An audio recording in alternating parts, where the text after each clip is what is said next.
যুক্তরাষ্ট্র ও ইরানের মধ্যে পাকিস্তানে পরিকল্পিত দ্বিতীয় দফার শান্তি আলোচনার ভবিষ্যৎ এখন অনিশ্চিত। চলতি সপ্তাহে এই আলোচনা অনুষ্ঠিত হওয়ার কথা থাকলেও তেহরান এতে অংশগ্রহণ না করার হুমকি দিয়েছে। মূলত গত সপ্তাহ শেষে পারস্য উপসাগরের হরমুজ প্রণালীর কাছ থেকে মার্কিন যুক্তরাষ্ট্র ইরানি পতাকাবাহী একটি জাহাজ জব্দ করার পর এই উত্তেজনা সৃষ্টি হয়েছে। এদিকে তেহরান ও ওয়াশিংটনের মধ্যে চলমান 2 সপ্তাহের যুদ্ধবিরতির মেয়াদ 22 এপ্রিল শেষ হতে চলেছে। মার্কিন প্রেসিডেন্ট ডোনাল্ড ট্রাম্প জানিয়েছেন এই মেয়াদ বাড়ানোর সম্ভাবনা খুবই কম।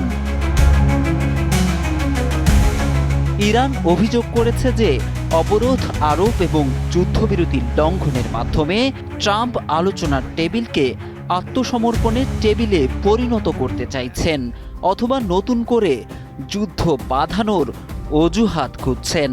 ইরানের প্রভাবশালী পার্লামেন্ট স্পিকার এবং এই আলোচনার প্রধান মধ্যস্থতাকারী মোহাম্মদ বাঘের ঘালিবাফ সামাজিক যোগাযোগ মাধ্যম এক্সে লিখেছেন, হুমকির ছায়াতলে কোনো আলোচনায় ইরান বিশ্বাস করে না।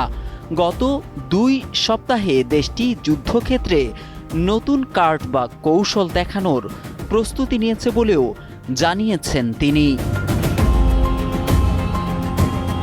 ঘালিবাফ মূলত সতর্ক করে দিয়েছেন, মার্কিন যুক্তরাষ্ট্র ও ইসরায়েলের সঙ্গে যদি আবার যুদ্ধ শুরু হয় তাহলে ইরানের কাছে দেখানোর মতো নতুন রণকৌশল রয়েছে।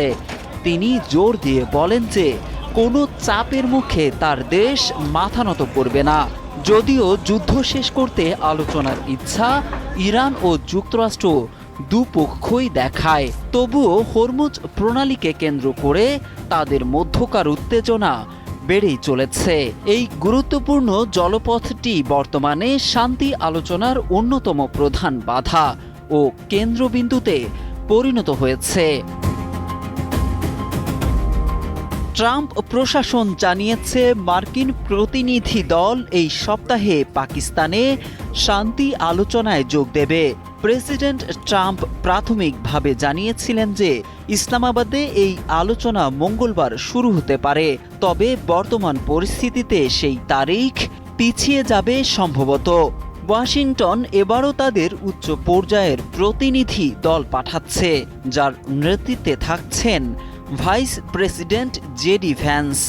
আরও রয়েছেন ট্রাম্পের মধ্যপ্রাচ্য বিষয়ক বিশেষ দূত স্টিভ উইটকফ এবং ট্রাম্পের জামাতা জ্যারেড কুশনার। তবে আলোচনার অনিশ্চয়তার মধ্যেই ট্রাম্প এক চরম হুঁশিয়ারি উচ্চারণ করেছেন। তিনি স্পষ্ট করে দিয়েছেন যে যদি কোনো কার্যকর সমাধান ছাড়াই এই ভঙ্গুর যুদ্ধবিরতির মেয়াদ শেষ হয়ে যায় তাহলে প্রচুর বোমা বিস্ফোরণ শুরু হবে।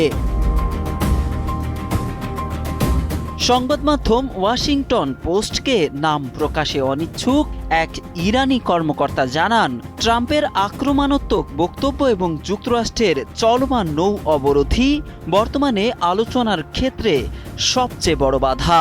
ওই কর্মকর্তার দাবি, দুপক্ষই চুক্তির একটি খসড়া রূপরেখায় সম্মত হয়েছিল, কিন্তু ট্রাম্পের সর্বোচ্চ চাপ প্রয়োগের মানসিকতা এই কূটনৈতিক অগ্রগতিকে নস্যাৎ করে দিচ্ছে। পাকিস্তানের মধ্যস্থতাকারীরাও ট্রাম্প প্রশাসনের কাছে একই ধরনের বার্তা পাঠিয়েছেন। তারা ওয়াশিংটনকে কড়া বক্তব্য না দেওয়ার পরামর্শ দিয়েছেন।